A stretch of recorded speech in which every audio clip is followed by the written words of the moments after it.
Hi friends, காலை வணக்கம். பிரைஸ் அலாட். இன்றைக்கி கல்யாண நாள், திருமண நாள் கொண்டாடுற எல்லோருக்கும் எங்களுடைய வாழ்த்துக்கள். வாங்க இன்றைக்கி என்ன சமைக்கலான்னு பார்க்கலாம். இன்றைக்கி நான் வந்து மீன் குருமா செய்ய போகிறேன். வாங்க எப்படி செய்கிறேன்னு பார்க்கலாம். இங்கே என்ன அடுத்து அரைச்சி வச்சுருக்கிறேன்னா, இஞ்சி பூண்டு வெங்காயம், சின்ன வெங்காயம், இஞ்சி பூண்டு சிராய் அரைச்சி வச்சுருக்கிறேன். மஞ்சள் போடலை. இப்போ தாளிச்சிக்கிட்டு இருக்கேங்க. இந்த இஞ்சி பூண்டு பேஸ்ட்டு, கருப்பில், அப்புறம் வந்து உப்பு கொஞ்சம் போட்டிருக்கேன், கருப்பிலை போட்டிருக்கேன், அப்புறம் வந்து வெந்தயம் கொஞ்சம் போட்டிருக்கேன். இவங்க எல்லாம் தாளித்து வரட்டும். பாருங்கள், இவங்க நல்லா வதங்கிக்கிட்டு இருக்காங்கங்க. இவங்க வதங்கட்டும். இங்கே வந்து இஞ்சி பூண்டு உப்பு அப்புறம் வந்து மஞ்சள் தூள் கொஞ்சம் போட்டு வதக்கிக்கிட்டு இருக்கேங்க. இங்கே வெஜிடபிள் செய்கிறதுக்குங்க. இங்கே பாருங்கங்க, இங்கே கத்திரிக்காய் போட்டிருக்கேன், குடை மிளகாய் போட்டிருக்கேன், அப்புறம் ஒரு 3 தக்காளி போட்டிருக்கேங்க. இவங்க எல்லாம் வதங்கி வரட்டும் நல்லா. இவங்க பாருங்கள், காய்கறிலாம் போட்டு கொஞ்சமாக தண்ணி ஊற்றினேங்க. தண்ணி ஊற்றிட்டு இந்த காய்கறி கொஞ்சமாக தாங்க தண்ணி ஊற்றினேன்.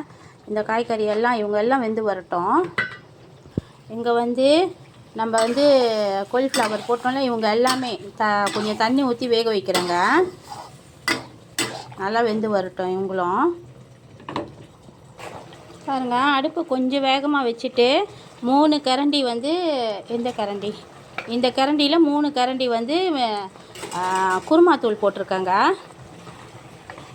3 கரண்டி வந்து குருமாத்தூள் போட்டிருக்கேன். இவங்களையும் நல்லா கிளறி விட்டுறலாம். இன்றைக்கி வந்து நம்ம வீட்டில் வந்து மீன் குருமாங்க. சிக்கன் குருமாவில் மீன் குருமா, வெள்ளை குருமாங்க. இங்கே பாருங்கங்க, இவங்க நல்லா கொதிச்சுக்கிட்டு இருக்கிறப்ப நான் என்ன செஞ்சிட்டேன்னா மீன் போட்டிருக்கேன், வெண்டைக்காய் போட்டிருக்கேன், எல்லாத்தையும் போட்டிருக்கேன். இவங்களை வந்து நம்ம வந்து கிண்டக்கூடாது. இந்தமாரி சுற்றி விட்டிங்கன்னா மீன் உடைய மாட்டாங்க. எல்லாத்தையும் அமுத்தி விட்டுடலாம். இங்கே வந்துங்க அதே குருமா தான், ஆனால் சைவமாக இருக்காங்கங்க. இங்கே வந்து நான் சைவமாக செஞ்சுருக்கிறேன். இவங்க கூடயும் கொஞ்சம் இந்த காலிஃப்ளவர் போட்டிருக்கேன், ஒரு வெண்டைக்காய் போட்டிருக்கேன், குடை மிளகா போட்டிருக்கேன். பாருங்கங்க, இன்றைக்கி தேங்காய் பாலும் ஊற்றிட்டேங்க. இவங்களுக்கும் தேங்காய் பால் ஊற்றிருக்கேங்க. இங்கே வந்து இவங்களை தேங்காய் பால் ஊற்றியாச்சுல, கொஞ்சமாக லேசாக கலரி விட்டுக்குறாங்க. அந்த மீனெல்லாம் கொதித்து வர்றதுக்கு, வெந்து வர்றதுக்கு. வாங்க பார்க்கலாம் வேகிற வரைக்கும். பாருங்கள், இவங்க வெந்து வந்துட்டாங்கங்க. கொஞ்சமாக கொத்தமல்லி போட்டு ஒரு கிண்டிடலாங்க. அடுப்பை ஆஃப் பண்ணியாச்சுங்க. இங்கே சைவமும் கொஞ்சம் கொத்தமல்லி போட்டு ஒரு கிளறியாச்சுங்க. இவங்களும் வெந்து வந்துட்டாங்க. இவ்வளோ தாங்க இவங்களும்.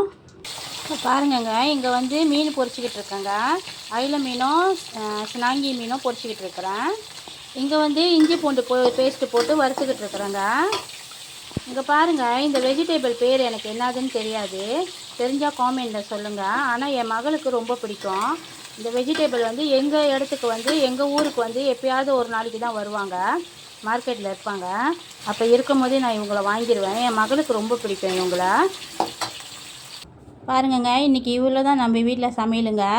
வெள்ளை குருமா, மீன் போட்டு வெள்ளை குருமா செஞ்சுருக்கேன். அப்புறம் மீன் பொரிச்சிருக்கிறேன். அப்புறம் இவங்க பேர் எனக்கு தெரியலங்க, ஆனால் வந்து ரொம்ப டேஸ்ட்டாக இருப்பாங்க. இவங்கள பரட்டியிருக்கேங்க. இங்கே சைவமாக காலிஃப்ளவருங்க. அப்புறம் சைவமாக தவுஃபு வந்து ஜேலி மாதிரி இருப்பாங்களா, அந்த தவுஃபு வந்து சைவமாக பொரிச்சிருக்கேங்க. இங்கே வந்து நம்ம சைவ குருமாங்க. வாங்க எல்லோரும் சாப்பிட்லாம். இன்றைக்கி என்னோடய சமையல் உங்களுக்கு பிடிச்சிருந்துச்சின்னா லைக் பண்ணுங்கள், ஷேர் பண்ணுங்கள், மறக்காமல் பெல் பட்டனை அமுத்திடுங்க ஃப்ரெண்ட். உங்கள் ஃப்ரெண்ட்ஸுக்கு எல்லாத்துக்கும் அனுப்பி விடுங்க ஃப்ரெண்ட், ஷேர் பண்ணி விடுங்க. ரொம்ப நன்றி. தேங்க்யூ. பாய்.